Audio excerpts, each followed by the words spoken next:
আকবার আল্লাহু আকবার আশহাদু আল্লা I was brought up as a Muslim, and the idea of social justice and the idea of helping those less fortunate than you has always been there, and I guess I have been influenced by that because it was always there with my parents.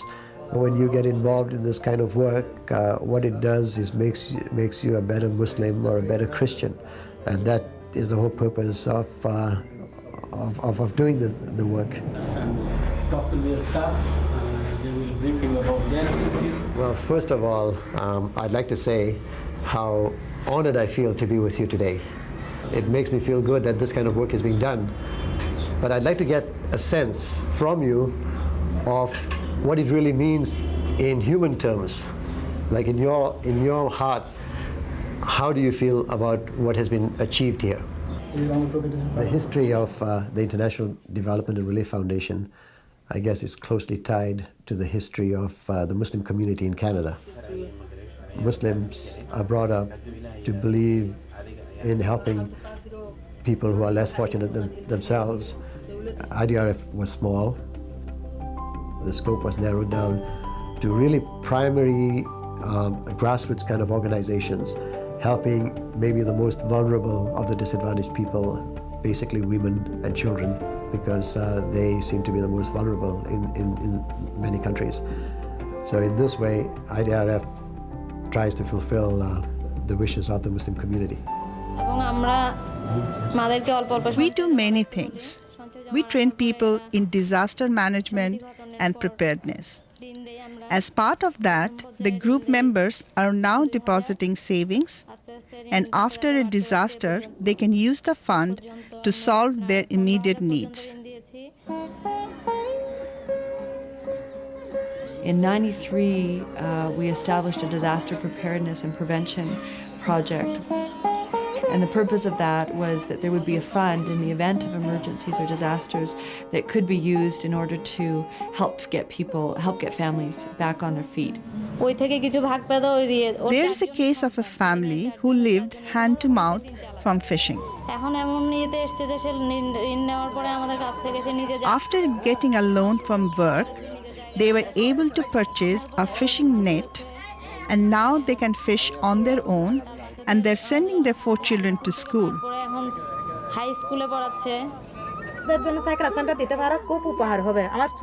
We have made a lot of changes. I have repaired the house. She is sending the children. We have 4 children to school. With the loan from work, we purchased 1 fishing net, and now we are earning what we need with what we catch from the sea. Before, there was no money for food and clothes. Now he can purchase food. Our kids have clothes for school. As husband and wife, we had a bad relationship. But with work support and solving our financial troubles, the relationship is good between husband and wife, and also with the children. Now we are thinking that one day we will live on our own land and not rented land.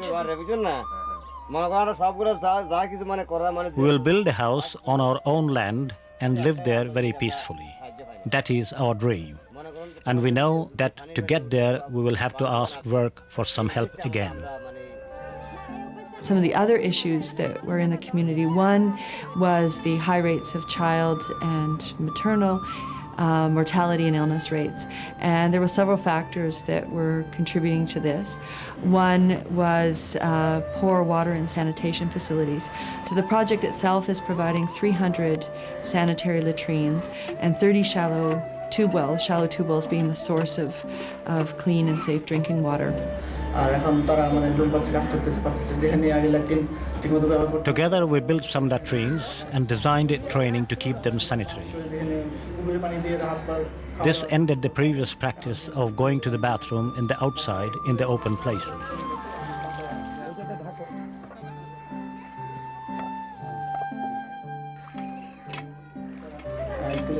We also built tube wells connected to deep groundwater, so now they have safe water facilities. There is a management committee for each tube well, and so they meet together, and when there is a requirement, they organize and they raise some funds from the people, and they buy the spare parts and help the caretaker to repair the tube wells. For the children, education means going to school every day, and that includes the little girls. Education for children is a real issue, especially for girls. There's not many opportunities for girls to go to school. To overcome this, one of the things that's done is to establish either non-formal schools or early childhood education classes. What they do is they train some local people to provide the early childhood classes, and it has to be non-formal schools because a lot of the children have to go to work as soon as they can to support the family unit. As the villagers became more united, they looked at the problem of not having a school near their village. We worked together to get this school, which the parents helped to pay for. And now they have a school and their children are coming. Mothers groups or parent groups are being formed around the schools because ultimately when Village Education Resource Center's funding to those schools stopped, we want the schools to continue.